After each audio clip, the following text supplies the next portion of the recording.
السلام عليكم ورحمة الله تعالى وبركاته. مرحبا بكم في درسنا الثالث. درسنا اليوم سوف يكون عن قواعد التكوين في التصوير الفوتوغرافي، فلنبدأ بسم الله على بركة الله.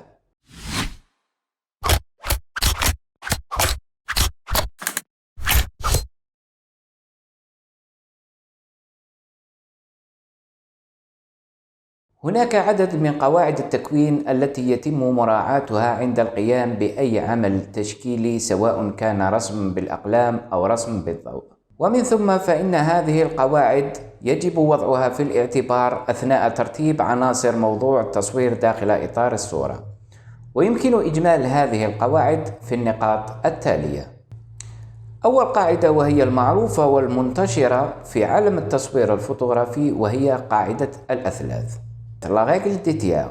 قاعدة الأثلاث هي إحدى قواعد النسبة الذهبية التي يقوم عليها التصميم الجرافيكي أو الرسم بالضوء، أو ما يسمى بالتصوير الفوتوغرافي، وهي تساعد على توجيه العين نحو المركز البصري للصورة داخل الإطار. ويتم تطبيق هذه القاعدة عن طريق تقسيم الصورة بصريا بخطوط أفقية ورأسية إلى 9 قطع متساوية، ثم يتم وضع العناصر الأكثر أهمية في المشهد على طول هذه الخطوط أو عند نقاط تقاطعها. تجدون شرح هذه القاعدة بالتفصيل هنا أو هنا، فكنت قد تكلمت عليها وخصصت لها الدرس وحدها لأنها قاعدة مهمة جدا جدا لنا كمصورين. القاعدة الثانية وهي قاعدة الحلزون الذهبي. تطبق هذه القاعدة عادة على المواضيع التي تعتمد في تكوينها على الأشكال الدائرية والخطوط الحلزونية. ولتطبيق هذه القاعدة يجب أن يكون هناك خطوط منحنية تحيط بالمركز البصري داخل إطار الصورة. ثالثا، البساطة. البساطة تعني التركيز على العناصر الأساسية في تكوين الصورة وتجاهل التفاصيل غير الضرورية. فإذا كان هناك عناصر عديدة مبعثرة على الخلفية قد يؤدي ذلك إلى تشتيت النظر عن الموضوع الأساسي. وإذا لم نتمكن من العثور على زاوية أو تأطير لعزم موضوع التصوير، فيمكن هنا استخدام عمق الميدان لجعل الخلفية خارج تركيز كما يتضح في الصور التالية.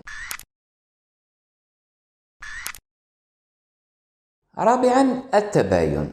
التباين هو التأثير النسبي أو قوى التنافر بين الضدين لوجود تناقض في الشكل أو الحجم أو اللون أو ملمس السطح أو شدة الضوء كما يتضح بالصور التالية.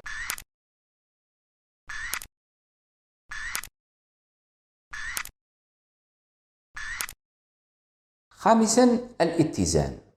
في الاتزان لدينا نوعين: الاتزان المتماثل والاتزان الغير المتماثل. نبدأ بالاتزان المتماثل. يتمثل بكفتي الميزان، حيث تتوازن الكتل عند كل كفة من كفتيه، وتكون فيه الكتل والعناصر متساوية على جانبي الصورة. وقد يكون هذا التماثل رأسيا على يمين ويسار الصورة، أو أفقيا أعلى وأسفل الصورة. ثم لدينا الاتزان الغير المتماثل. يتم هنا وضع الموضوع خارج مركز مساحة الصورة، وهذا يكون أكثر جاذبية من وضع هذا الموضوع في الوسط. ويعتبر الاتزان غير المتماثل هو الأفضل في تكوين الصورة، لأنه يدفع المشاهد للتأمل في تفاصيل الصورة، ويكون أكثر ديناميكية من الاتزان المتماثل. سادسا، التأطير. يتم من خلال هذه القاعدة توظيف العناصر الموجودة في مقدمة المشهد من أشجار، أعمدة، مباني، سحب، قوس قزح إلى آخره، لصنع إطار طبيعي يكسب المشهد تركيزا بصريا، حيث يقود عين المشاهد في الصورة إلى الداخل وكأنه يطل من نافذة. سابعا، زاوية الرؤية.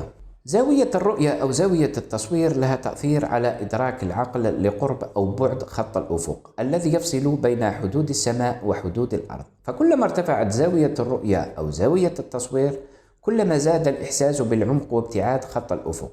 لذلك يشعر سكان الجبال المطلة على البحر بشدة ابتعاد خط الأفق وبزيادة العمق.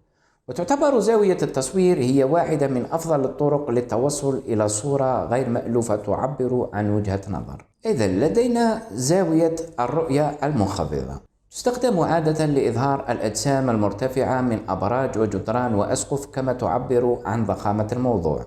لدينا كذلك زاوية مستوى النظر. تستخدم عادة للتعبير عن وجهة النظر المحايدة. وكذلك الزاوية المرتفعة تستخدم عادة لإظهار العمق وتعطي الإحساس بالوحدة والعزلة وتقلل من حجم وارتفاع الموضوع. وأخيرا الزاوية الرأسية تستخدم عادة لإظهار التخطيط العمراني والمساقط الأفقية للأجسام. ثامن قاعدة وهي اتجاه الحركة. عندما يكون موضوع التصوير قادرا على الحركة سواء كان حيوان، إنسان أو سيارة، فمن الأفضل ترك مساحة في اتجاه النظر أو في اتجاه الحركة أمام هذا الموضوع لكي يبدو وكأنه سيتحرك داخل حدود الصورة. وإذا لم يتم ترك هذه المساحة سيبدو الموضوع وكأنه يتجه إلى خارج حدود إطار الصورة أو يعطي إحساسا بوجود حصار وتقييد لموضوع التصوير.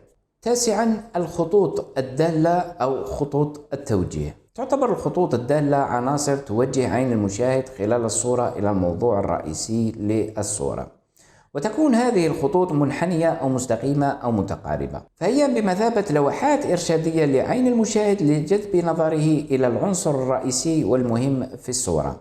هذه البعض من القواعد التي يستعملها أغلب المصورين الفوتوغرافيين، وهي التي تصنع الفرق في التكوين. فالكثير من المبتدئين يعتقدون بأن التقاط صورة هو مجرد كبسة زر، ولكن عكس هذا تماما.